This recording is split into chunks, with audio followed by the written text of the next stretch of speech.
जय माता दी प्रिय भक्तजनों, मैं राहुल कुमार एक बार फिर से आपका स्वागत करता हूं आपके अपने YouTube चैनल साईं रतन 121 में। हर बार की तरह इस बार भी हम एक बहुत ही महत्वपूर्ण सवाल के साथ आ गए हैं और आज हमारे साथ हैं आचार्य श्री घनश्याम द्विवेदी जी।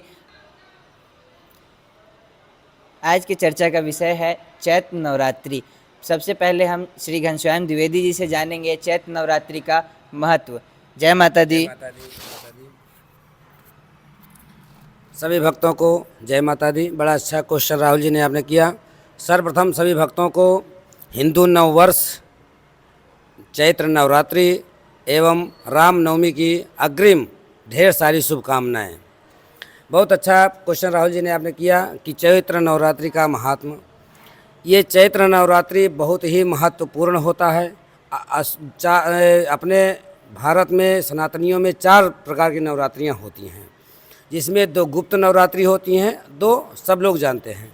2 जो गुप्त नवरात्रि होती है वो माघ शुक्ल पक्ष में मनाई जाती है और दूसरी जो गुप्त होती है वो आषाढ़ शुक्ल पक्ष प्रतिपदा से मनाई जाती है।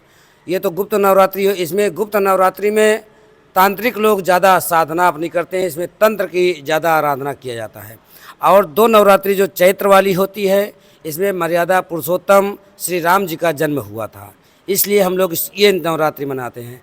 और आश्विन की नवरात्रि होती है, उसमें मर्यादा पुरुषोत्तम श्री राम ने रावण का वध किया था, दशहरा के रूप में हम उसको मनाते हैं। ये इसलिए सभी लोग इस नवरात्रि को मनाएं अच्छे पूर्वक। बहुत ही महत्वपूर्ण नवरात्रि होती है, इसको सब लोग मनाएं, अच्छी तरह से मनाएं। जी, बाबा ने बहुत अच्छे से चैत्र नवरात्रि की विशेषताओं को बताया। अब हम उनसे जानना चाहेंगे कि घट स्थापन अर्थात कलश स्थापन का शुभ मुहूर्त और तिथि क्या है। जी, चैत्र नवरात्रि इस बार लग रही है। हमारे काशी के 2 पंचांग हमारे पास अभी उपलब्ध हैं। एक है काशी का ऋषिकेश पंचांग,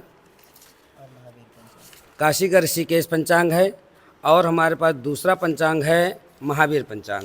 ये दोनों पंचांग के अनुसार हम आपको बता रहे हैं कि कलश स्थापन का शुभ मुहूर्त जो है चैत्र शुक्ल पक्ष प्रतिपदा तिथि, दिन रविवार, समय है कलश स्थापन का दिन में 2:14 तक। शुभ दिवा मतलब दिन में 2:14।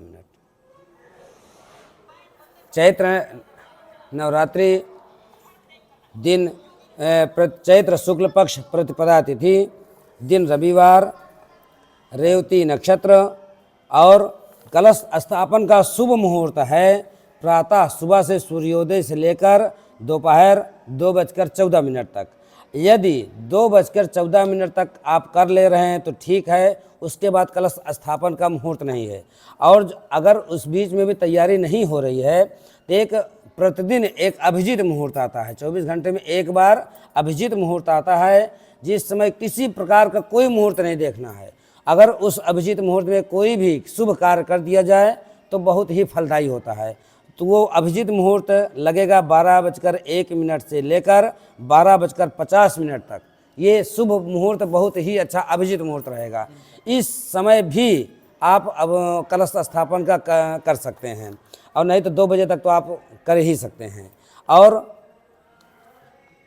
स्थापन का बारे में आप लोग सभी ने जान लिया है। एक बार पुनः हम आपसे कहना चाहते हैं सभी भक्तों से, जो भी कलश स्थापन करना चाहते हैं 30 तारीख चैत्र शुक्ल प्रतिपदा तिथि, दिन रविवार 30 तारीख को सूर्योदय से लेकर दोपहर 2:14 तक कलश स्थापन कर लें। यदि इस समय नहीं कर सकते हैं तो दोपहर में करना चाहते हैं तो 12:01 दोपहर 12:01 से लेकर दोपहर 12:50 तक अभिजीत मुहूर्त का योग है। उस समय आप लोग बड़े विधि विधान से अच्छे आचार्य को बुलाकर, अच्छे ब्राह्मण को बुलाकर कलश में माता रानी का, 9 दुर्गाओं का उसी कलश में आवाहन करें और बढ़िया संकल्पित, अगर 9 दिन व्रत रह सकें तो फलाहार पर व्रत रहें। यदि नहीं रह सकते हैं तो खूब अच्छे से सात्विकता का परिचय देते हुए, कोई हिंसा ना हो, कोई इसमें अलग का खाना ना हो, दुकान पे का खाना पीना ना हो। शुद्ध सात्विकता का परिचय देते हुए, ब्रह्मचर्य का पालन करते हुए माता रानी का पाठ करें। ना पाठ कर सके तो ब्राह्मण को बुलाकर दुर्गा सप्तशती का प्रथम अध्याय से लेकर सावर्ण सूर्य तनयो यो मनु कथ्यते अष्टमा से लेकर सावर्णिर्भविता मनु त्रयोदशो अध्याय का 13 अध्याय का श्रवण करें। कवच अर्गला कीलक न्यास ध्यान पूजन पूर्वक सिद्ध कुंज का सहित माता रानी का पाठ जरूर श्रवण करें। अपने से कर लेते हैं तो ठीक है, नहीं ब्राह्मण को अच्छे आचार्य को बुलाकर माता रानी का पूजन अर्चन वंदन करें। और सभी दूसरी बात जो महत्वपूर्ण विषय है, चैत्र नवरात्रि का महात्मा। यही चैत्र नवरात्रि को त्रेता युग में श्री राम राजा दशरथ ने चैत्र नवरात्रि में माता रानी का आराधना किया था, पूजन किया था, तो मर्यादा पुरुषोत्तम श्री राम जी का जन्म हुआ। इसी नवरात्रि को सभी भाइयों से निवेदन है कि माता रानी का खूब अच्छा विधिवत पूजन करें। जिसको पुत्र नहीं है उसको पुत्र की प्राप्ति होगी, धन नहीं है तो धन की प्राप्ति होगी। और जो भी जिसकी जो संकल्प होगा, जैसा संकल्प करके जो माता रानी का पूजन अर्चन करेगा, माता रानी 100% वो लाभ देंगी। और दूसरी सबसे महत्वपूर्ण विषय है कि इस बार माता रानी किस वाहन पे आ रही है, किस वाहन पे जा रही हैं। रविवार के दिन माता रानी का नवरात्र शुरू हो रहा। शशि सूर्य गजारूढ़ा, ये हमारे यहाँ श्लोक है कि रविवार के दिन माता रानी का आवाहन जो होता है, नवरात्र यदि प्रारंभ होता है तो गज पर आती हैं।